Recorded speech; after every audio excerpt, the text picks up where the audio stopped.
అయేషా మీరా కేసులో కీలక పరిణామం చోటు చేసుకుంది. ఇవాళ అస్థికలు ఇచ్చి తమ తల్లిదండ్రులకు ఇచ్చిన తర్వాత అంత్యక్రియలు చేసేందుకు ప్రభుత్వం సిద్ధం చేస్తున్నటువంటి నేపథ్యంలో 2007 డిసెంబర్ 27వ తేదీన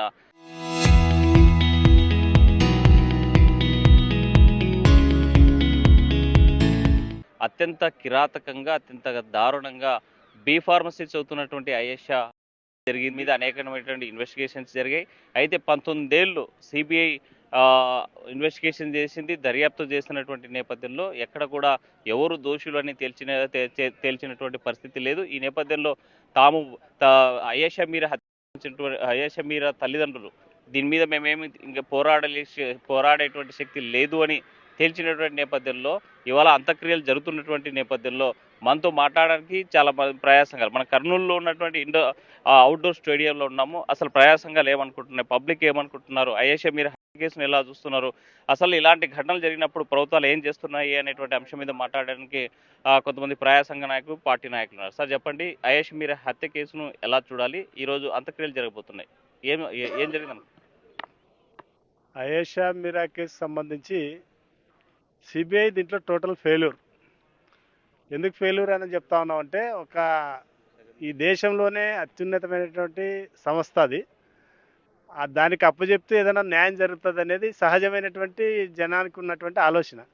అట్లాంటి సిబిఐ ఈరోజు టోటల్గా మాతో ఏం కాదు, చేత కాదు, మీ కనీసం సాక్ష్యాలని కానీ లేకపోతే దోషులను కానీ గుర్తించలేమని చెప్పి చేతులు ఎత్తేసిందంటే ఫస్ట్ ఈ సిబిఐని రద్దు చేయాలి, వ్యవస్థనే రద్దు చేయాలి. ఎందుకు అధికార పార్టీగా అధికారంలో ఎవరుంటే వాళ్ళ కొమ్ము కాసుకుంటా వాళ్ళకి అనుగుణంగా పనిచేయడానికి కాదు ఉండాల్సినది. సామాన్య ప్రజానికానికి పనిచేయడానికి వాళ్ళకి న్యాయం జరుగుతుంది దీనికి ఈ సంస్థకు పోతే అనే ఆ కాన్ఫిడెంట్ జనానికి కలిగిస్తే అప్పుడు ఏదైనా కానీ ఉపయోగకరంగా ఉంటుంది. అట్లా కాకుండా ఈరోజు టోటల్గా సిబిఐకి అప్పచెప్పినా కూడా మాతో ఏం కాదని చెప్పి చేతులు ఎత్తేసిందంటే దీన్ని బట్టి అర్థమవుతా ఉంది సిబిఐ ఎంత పనిచేస్తూ ఉంది. అట్లాంటి సిబిఐ ఈరోజు కర్నూలులో కూడా గతంలో ఒక ముద్దాయిని అరెస్ట్ చేయడానికి వచ్చి చేతులు ఎత్తేసి వెనుకపోయినటువంటి పరిస్థితి.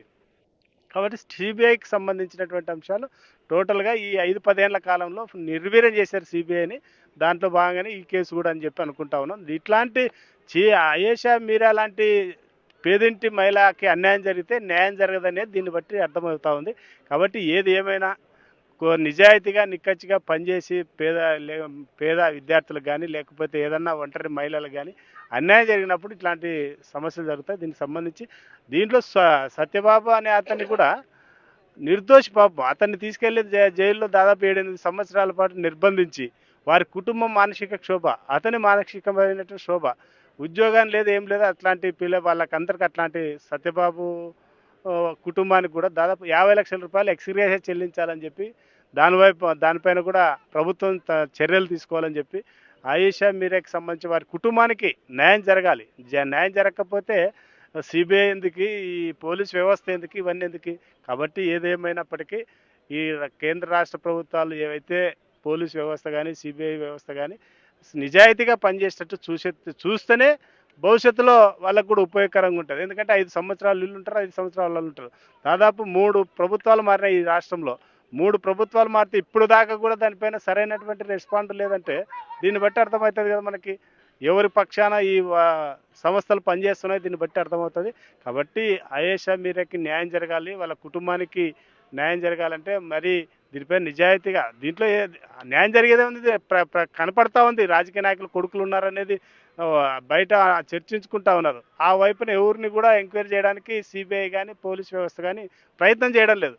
కాబట్టి ఎట్లా ఇప్పుడు కొండను తోగి ఎలకను పట్టినట్లుంది సిబిఐ వ్యవస్థ పరిస్థితి. కాబట్టి ఈ వ్యవస్థ అంతా కూడా ప్రక్షాళన చేసి నిజాయితీగా పనిచేసేటట్టు సిబిఐని కానీ ఈడీని కానీ చూడాలని చెప్పి ఆ వైపున అయేషా మీరాకి సంబంధించిన కుటుంబానికి న్యాయం చేయాలి. వారి కుటుంబానికి 1 కోటి రూపాయలు ఎక్స్గ్రేషియా చెల్లించాలి. సత్యబాబు కుటుంబానికి కూడా 50 లక్షలకు మించకుండా, ఎందుకంటే ఇప్పుడు దాదాపు అతని సుప్రీంకోర్టే చెప్పింది కనీస వేతనం నెలకి 26,000 రూపాయలు ఇవ్వాలని.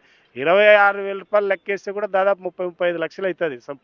10 ఏళ్ళు జైల్లో ఉన్నాడు కాబట్టి 50 లక్షల రూపాయలు వాళ్ళ కుటుంబానికి కూడా ఎక్స్గ్రేషియా చెల్లించాలని చెప్పి మేము డిమాండ్ చేస్తా ఉన్నాం. అంటే 19 ఏళ్ళు దర్యాప్తు చేసినటువంటి సంస్థ మీరు చెప్పినట్టు కొండను తవ్వి ఎలకబట్టిందని, కనీసం ఎలకను కూడా పట్టుకున్నటువంటి పరిస్థితి కనిపించలేదు. ఎలకను పట్టలేదంటే సరెండర్ అయింది. టోటల్గా అస్థికలు తీసి రీపోస్ట్ మార్టం చేసి దాన్ని ల్యాబ్‌లో పెట్టి ఇన్ని రోజుల పాటు ఏం కూడా తేల్చలేదంటే, దీన్ని బట్టి అర్థమవుతుంది సీబీఐ ఏం చేయదు ఈ దేశంలో అనేది అందరికీ అది. సీబీఐ గాని, ఈడీ గాని ఆ కేంద్ర ప్రభుత్వం అమిత్ షా ఎవరు చెప్తే వాళ్ళకి పైన దాడులు చేసి, వాళ్ళ పైన రికవరీ చేసి, వాళ్ళ పైన కేసులు పెట్టడానికి మాత్రమే ఈ వ్యవస్థ స్వయం ప్రతిపత్తి కలిగినటువంటి సంస్థలు ఇవన్నీ కూడా. అట్లాంటివి ఈరోజు పూర్తిగా ఒక హోమ్ మినిస్టర్ చెప్తే సరెండర్ అయ్యి వాళ్ళపైన ఈ దాడులు చేసే పరిస్థితి ఉంది కాబట్టి, ఈ కొండను తోగి ఎలకను పట్టేదాన్ని ఎందుకు చెప్తా ఉన్నామంటే, కనీసం నిర్దోషి అయినటువంటి సత్యబాబుని న్యాయం చేయలేదు. దాదాపు వాళ్ళ కుటుంబం మానసిక క్షోభకు సంబంధించినటువంటి వ్యవహారం పైన ఎలాంటి చర్య తీసుకోలేదు. కోర్టు కూడా చాలా నామినల్ ఫైన్ వేసి రూ. 1,00,000 చెల్లించండి అని చెప్పి పంపిస్తే అది ఎంతవరకు కరెక్టు? గతంలో కూడా చూసాం సాయిబాబు కేసు. ఆయన కూడా నిర్దోషి అని చెప్పి హైకోర్టే చెప్తే సుప్రీంకోర్టులో కేసేసి మరీ జైల్లో తోసినటువంటి పరిస్థితి. నిర్దోషులు లేకపోతే ఈ రాష్ట్రంలో, ఈ దేశంలో ఎవడైనా క్వెషన్ చేస్తే క్వెషన్ చేసిన వాళ్ళని లోపల తోయడానికి మాత్రమే సీబీఐ గాని, ఈడీ గాని పనికొస్తుంది తప్ప, ఎక్కడ కూడా ఎవరిని కూడా దోషుల్ని కఠినంగా శిక్షించినటువంటి దాఖలాలు లేదు. అట్లాంటి పరిస్థితే ఉంటే ఈరోజు లలిత్ మోడీ గాని, నీరు మోడీ గాని ఇట్లాంటి వాళ్ళు దేశాన్ని వదిలిపెట్టి ఎందుకు పోతారు? ఈ ఈ సంస్థల్లో దమ్ము లేదు కాబట్టే ఈరోజు వీళ్ళంతా కూడా దేశాన్ని విడిచి పారిపోతా నిక్కచ్చిగా కనపడతా ఉంది మనకి. దోషులు వాళ్ళు దేశ సంపదనంతా దోచుకున్నారని కనపడుతున్నా కూడా వాళ్ళని పట్టుకునే పరిస్థితి లేదు. కాబట్టి ఇట్లాంటి సమస్యలు ఉన్నా ఒకటే, లేకపోయినా ఒకటే, ఉండాలనుకుంటే నిజాయితీగా పనిచేయాలని చెప్పి మేము డిమాండ్ చేస్తా ఉన్నాం. రైట్. మీరు చెప్పండి, వ్యవస్థలు మొత్తం నిర్వీర్యం అయిపోతున్నాయి. వ్యవస్థలు తన పని తను చేసుకోలేని పరిస్థితిని ఎలా చూడాలి? అయేషా మీరా హత్య కేసు యొక్క వ్యవహారం అంటే అయేషా మీరా కేసు 2007లో జరిగింది. దరిదాపుగా నిర్దోషుల్ని ఎవరిని కూడా దోషి అని తేల్చలేకపోయింది. అయితే సిబిఐ ఒక ప్రభుత్వ ఏజెన్సీ అది. ఆ ప్రభుత్వ ఏజెన్సీ కేంద్రంలో ఎవరైతే అధికారులు ఉంటారో వాళ్ళకు అనుకూలమైనటువంటి ఏజెన్సీ అది. దరిదాపుగా 10 ఏండ్ల నుంచి చూస్తూ ఉన్నాం, 10-15 ఏండ్ల నుంచి చూస్తూ ఉన్నాం. సిబిఐ అన్నటువంటిది ఎప్పుడు కూడా పారదర్శకంగా కేసును టేకప్ చేయటం లేదు. గవర్నమెంట్కి అనుకూలంగానే చేస్తూ ఉంది. అయేషా మీరా హత్య కేసు కూడా పెద్దల్ని వాళ్ళని రక్షించడానికే వాళ్ళు సిబిఐకి అప్పచెప్పుకున్నారు. సిబిఐ ఆ విధంగానే ఛార్జ్షీట్ ఫైల్ చేసింది. అనవసరమైనటువంటి సత్యబాబును ఇరికించింది. అతన్ని హైకోర్టు నిర్దోషిగా తేల్చి అతనికి కాంపన్సేషన్ కూడా చెల్లించమని కూడా చెప్పడం జరిగింది. ఆ విధంగా ప్రభుత్వాలు ముందుకు వచ్చినాయి. ఏది ఏమైనప్పటికీ కూడా సిబిఐ కానీ, సిఐడీలు కానీ, ఏ ప్రభుత్వ సంస్థలు ఏవైతే ఈడీ కానీ, ఇవన్నీ ఏమంటే కేంద్ర ప్రభుత్వం చెప్పు చేతుల్లో ఉంటాయి. ఇవి ప్రజాస్వామ్యబద్ధంగా నడవడం లేదు. ఈ ప్రజాస్వామ్యబద్ధంగా ఇవి గిన నడిస్తే దేశంలో లా అండ్ ఆర్డర్ కానీ అన్నీ సక్రమంగా ఉండేదానికి అవకాశాలు ఎక్కువ ఉంటాయి. కానీ ఇవి ఉండడం లేదు కాబట్టి దేశంలో అనేకమైనటువంటి అకృత్యాలు జరుగుతూ ఉన్నాయి. అమ్మాయిల మీద జరిగినా కూడా పట్టించుకునే నాదుడు లేకపోతున్నాడు. దీని అంతటికి కారణం కేంద్రము ఉన్నటువంటి అధికార ప్రభుత్వాలు మాత్రమే అని నేను చెప్పదలుచుకున్నా. అంటే ప్రధానంగా చెప్పండి, మనం ఎప్పుడైనా చూసాం భౌతికాయానికి అంత్యక్రియలు జరిగాయని, కానీ ఈరోజు అస్థికలకి అంత్యక్రియలు జరగబోతున్నాయనేటువంటి ఒక చర్చ దేశవ్యాప్తంగా ఎట్లా చూడాలి? ఎట్లయినా కానీ చేస్తాయి గవర్నమెంట్లు, ఏమైనా చేస్తాయి. అస్థికలను తీస్తాయి, అస్థికలకు పోస్ట్ మార్టం వేస్తాయి.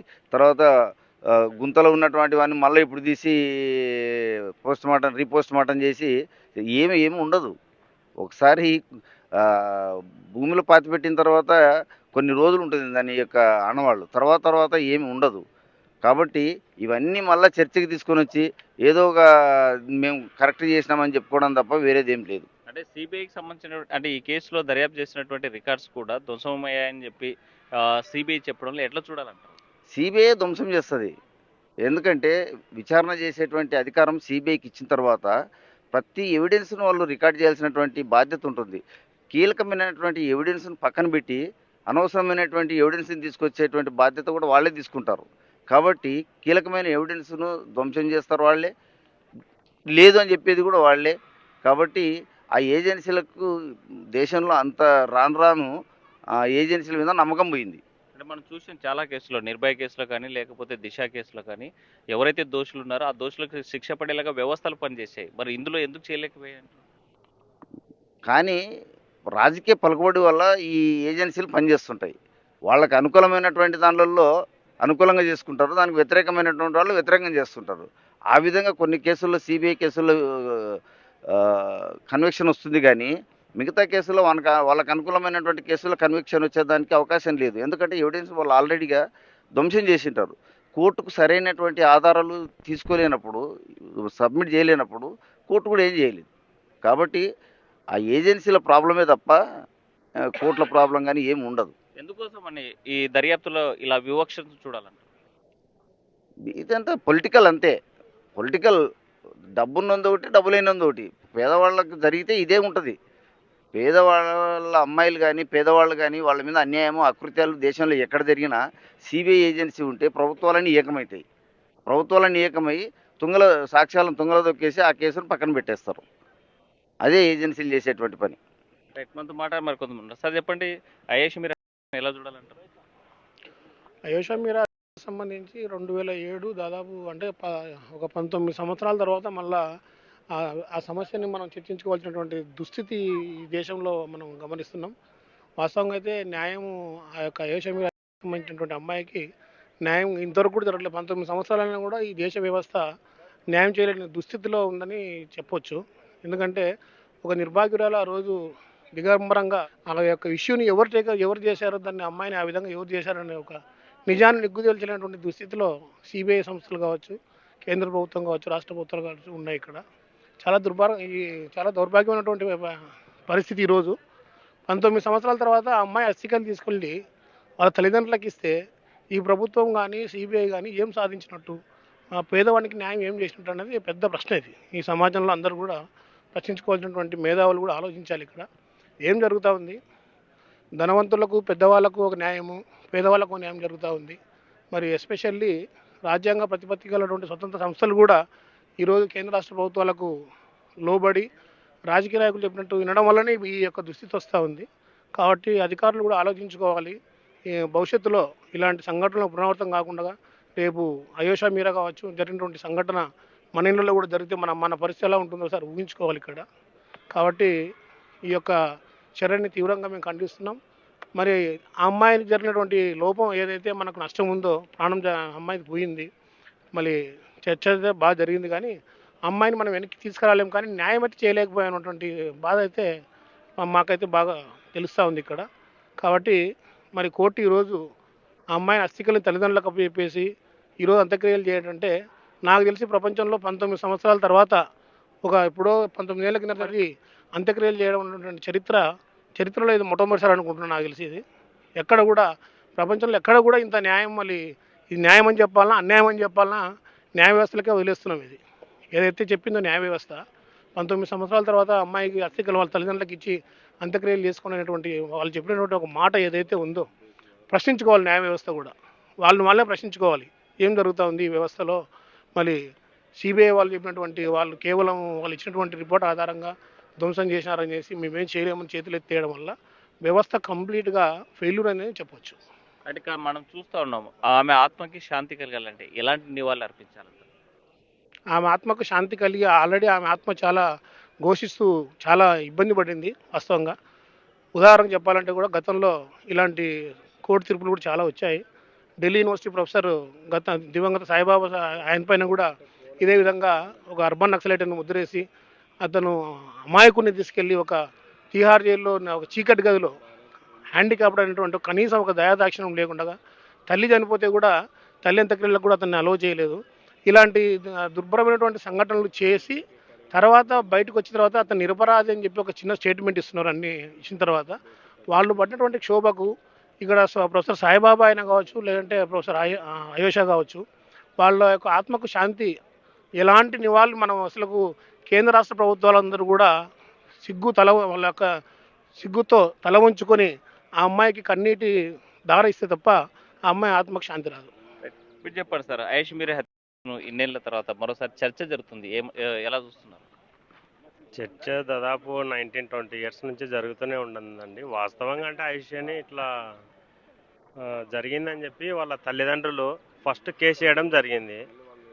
బట్ అది కేసును కనిపెట్టలేక ఎవరు ఏం జరిగింది అనేది ఐడెంటిఫికేషన్ చేయలేక డిపార్ట్మెంట్లు కావచ్చు, సిబిఐ కావచ్చు, ఏది ఐడెంటిఫికేషన్ చేయలేక ఒక అమాయకుడు ఉన్నటువంటి సత్యబాబుని ఇరికిచ్చి ఒక ఫ్యామిలీకి అన్యాయం జరిగిందని వస్తే ఇంకో ఫ్యామిలీని కొద్దిగా ఇబ్బంది పెట్టి ఇట్లా చేయడము ఈ సిబిఐ కానీ లేదంటే ఇక్కడ జరుగుతున్నటువంటి పొలిటికల్ పార్టీస్ ఏ పార్టీలైనా కావచ్చు చాలా ఇబ్బందికరంగా పెడుతున్నారు. ఇది రైట్ కాదు. ఏదన్నా ఐడెంటిఫికేషన్ చేయండి అని చెప్పి కేసేస్తే అమాయకులని స్టేషన్లో ఇరికిచ్చేసి ఈ విధంగా ఇబ్బంది పెడుతున్నారు. దాంతోపాటు ఒక జైభీమ్ మూవీలో చేసినటువంటి ఒక చంద్ర సార్ లెక్క కానీ లేదంటే డిపార్ట్మెంట్ వ్యవస్థలో కానీ లేదంటే ఈ పొలిటికల్ వారు కానీ ఏ ఒక్కరు వాళ్ళ డ్యూటీకి సక్రమంగా చేసిందంటే హానెస్ట్గా చేసింటే ఖచ్చితంగా ఆయేషాకి న్యాయం జరిగేది. అటువంటి పరిస్థితులు చేయలేకపోతున్నటువంటి గవర్నమెంట్ కావచ్చు, లా అండ్ ఆర్డర్ కావచ్చు, లేదంటే ఈ డిపార్ట్మెంట్ వాళ్ళకి కావచ్చు చాలా సిగ్గుచేటుగా పనిచేస్తూ ఉంది. ఎందుకంటే ఇంత పెద్ద దేశంలో ఒక చిన్న కేసును టేక్ఓవర్ చేయలేక మా చేత కాదని ఎత్తేయడం చాలా బాధాకరమైన విషయము. ఇంత జరుగుతున్న 20 years నుంచి కూడా ఐడెంటిఫికేషన్ చేయలేకపోతున్నటువంటి సిబిఐ ఏం చేస్తుందో అర్థం కావట్లేదు. వాస్తవంగా పెద్దవాళ్ళు అందరూ మాట్లాడినట్టు ఇవి అధికారంలో ఉన్న ఏ పార్టీ అయినా కావచ్చు వాళ్ళకు మాత్రమే కొమ్ము కాస్తున్నటువంటి సిబిఐ వ్యవస్థ 100% న్యాయం చేయలేకపోయింది. దీనిపైన చాలా బాధాకరమైన విషయం అండి. అయేషా అస్థికలకు ఈరోజు అంత్యక్రియలు జరుపుతున్నారు.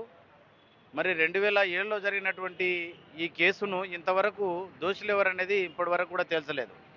అదేవిధంగా అయేషా కేసులో నిర్దోషి అయినటువంటి వ్యక్తి సత్యంబాబుని అనే వ్యక్తిని దాదాపు 7 సంవత్సరాల పాటు శిక్షించారు. మరి అతని నష్టపరిహారం ₹1,00,000 మాత్రమే చెల్లించారు. ఇది ఎట్లా సాధ్యమవుతుందా? ప్రభుత్వము కరెక్ట్ పద్ధతుల్లో ఉంటే ఎవరైతే దోషులుగా ఉన్నారో ఆ దోషుల్ని ఇప్పటి వరకు పట్టకపోవడం నిజంగా ప్రభుత్వ వైఫల్యంగా భావించాలి. మళ్ళీ ఇన్నేళ్ల తర్వాత కూడా అస్థికలకు అంత్యక్రియలు జరపడం అనేది ప్రభుత్వ పూర్తి స్థాయిలో విఫలమైందని చెప్పొచ్చు. కాబట్టి అయేషా తల్లిదండ్రులకు ఈ సమాజానికి ఏం మీరు ఇంటెన్షన్ తీసుకుపోతున్నారు, ఎవరికి న్యాయం చేయగలుగుతున్నారు అనేది ప్రభుత్వం ఆలోచించాల్సిన అవసరం ఉంది. కాబట్టి అయేషా ఎవరైతే హత్య చేశారో వాళ్ళని శిక్షించే వరకు, వాళ్ళను బయటికి తీసుకొచ్చే వాళ్ళకు సరైన శిక్ష వేసే వరకు కూడా ఈ పోరాటాన్ని కానీ ప్రజలు ముందుకు తీసుకుపోవాల్సినటువంటి అవసరం ఉందని చెప్పేసి తెలియజేస్తున్నాం. ఆత్మశాంతి జరగాలనుకుంటే సరైన న్యాయం జరగాలి కదా. ఎవరైతే చేసినటువంటి వ్యక్తిని పట్టుకుంటే అప్పుడు వాళ్ళకు న్యాయం జరిగినట్టు ఉంటుంది తప్ప ఎవరినో బలి చేసి ఎవరినో రక్షించడం కోసం చేస్తే ఎట్లయితుంది? కాబట్టి రక్షించడం కోసం కాదు, ఈ చట్టం ప్రకారం వాడు ఎవడైతే నేరం చేశాడో ఆ నేరం చేసిన వాడిని శిక్షించాలి. రైట్, మనతో మాట్లాడడానికి మరికొంతమంది ఉన్నారు. చెప్పండి అవినాష్ గారు, ఎట్లా చూడాలంటారు దీన్ని? ఎలా తెలియలేదు అంటే అది ఇంకా సందిగ్ధంలోనే ఉంది. ఇప్పుడు రాజకీయ పార్టీలకు సంబంధించి అందరూ ఒకటే అయిపోయి ఒక సామాన్యుని బలి చేసి అన్ని ఈరోజు సత్యం బాబు అతన్ని ₹1,00,000 మాత్రమే ఇచ్చారు. మరి జీవితకాలం కోల్పోయినట్టే. మరి ప్రభుత్వం ఇప్పటికైనా స్పందించి నిజమైన దోషుల్ని శిక్ష పడేలా చేయాలని డిమాండ్ చేస్తున్నాం. మొత్తంగా చూసుకుంటే మిశ్రమ స్పందన వస్తుంది. సిబిఐ ఫెయిల్యూర్ అనేటువంటి స్పష్టంగా ఆ ప్రజా సంఘాలతో పాటు పబ్లిక్ చెప్పేటువంటి పరిస్థితి కనిపిస్తుంది. అయేషా మీరా లాంటి కేసులు మరి ఇప్పటికీ తేల్చలేని పరిస్థితుల్లో ఉంది. అయితే ఇవాళ హస్తికలకి అంత్యక్రియలు జరుగుతున్నాయంటే మాత్రం దేశవ్యాప్తంగా పెద్ద చర్చ జరుగుతుంది. ఈ చరిత్రలో ఎప్పుడు కూడా ఇలా జరగలేదని ఆ పబ్లిక్ నుంచి వినిపిస్తున్నటువంటి వర్షన్. విడజన చంద్రశేఖర్తో హుస్సేన్, RTV కర్నూలు. చరిత్ర సృష్టించినోడు ఇప్పుడు ఆ చరిత్రని తిరగరాయబోతున్నాడు. అబద్ధాల గోడల్ని బద్దలు కొట్టి నిజాలను రాగా మీ ముందుంచబోతున్నాడు. నిజమైన వార్తల కోసం వెంటనే డౌన్లోడ్ చేసుకోండి రా యాప్ని.